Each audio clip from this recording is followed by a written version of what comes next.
First of all আজকে 24 তারিখ। তো আমি আর ইনি মিলে একটা ডিসাইড করেছি, সেটা হচ্ছে যেহেতু আমার মেয়ের জন্মদিন আমরা সেম ডেটে সেলিব্রেট করতে পারি না, তো সেই জন্য আমরাও আমাদের জন্মদিনটা সেম ডেটে সেলিব্রেট করব না। কাল 25 তারিখ হচ্ছে শনিবার, আর তারপরের দিন আমরা একটা ঘুরতে যাব। সো আজকে 24 তারিখ, আজকে ও একটা গ্র্যান্ড অ্যারেঞ্জমেন্ট করেছে, হোমমেড বিরিয়ানি। তাও আবার mutton first time. Homemade mutton biryani আমার মিষ্টির মধ্যে সবচেয়ে প্রিয় জিনিস, বিকজ আমি হাফ বাঙালি হাফ বিহারি। তো ঠেকুয়াটা হচ্ছে আমার সবচেয়ে প্রিয় মিষ্টির মধ্যে থেকে একটা, রসগোল্লার মতন। তো ঠেকুয়া আজকে ছট পুজোর একটা স্পেশাল ডে, তো ঠেকুয়া একটা ছট পুজোর পবিত্র মিষ্টি, তো সেটা আর এটা হচ্ছে লাকিলি পেয়ে গেলাম Luckily পেয়ে ব্লিঙ্কিটে, গেলাম। Thanks to Blinkit.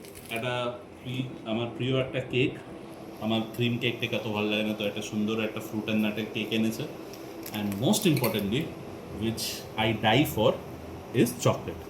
চকলেট পেলে আমি মোটামুটি Milk 4-5 বছর chocolates. আমি আমার মেয়ের মতন হয়ে যাই, ওরকম বায়না করতে থাকি। তো চকলেটটা পেয়েছি ইজ অ্যামেজিং। তো আর তার সাথে It's- Magnum ice cream. Magnum ice cream, বাকি তো বিরিয়ানির সাথে কমপ্লিমেন্টারি কোল্ড ড্রিঙ্কস তো থাকতেই হবে, নাহলে তো বিরিয়ানি খাওয়ার মজাই আসে না। আর শেষ পাতে প্যালেটটাকে ক্লিনস করার জন্য অপূর্ব আমের চাটনি। আর কি লাগবে? এরকম বার্থডে ব্যাশ ইজ ব্রিলিয়েন্ট। থ্যাংক ইউ আমার ছোটোখাটো মোটো ছোটো আমার ওয়াইফি।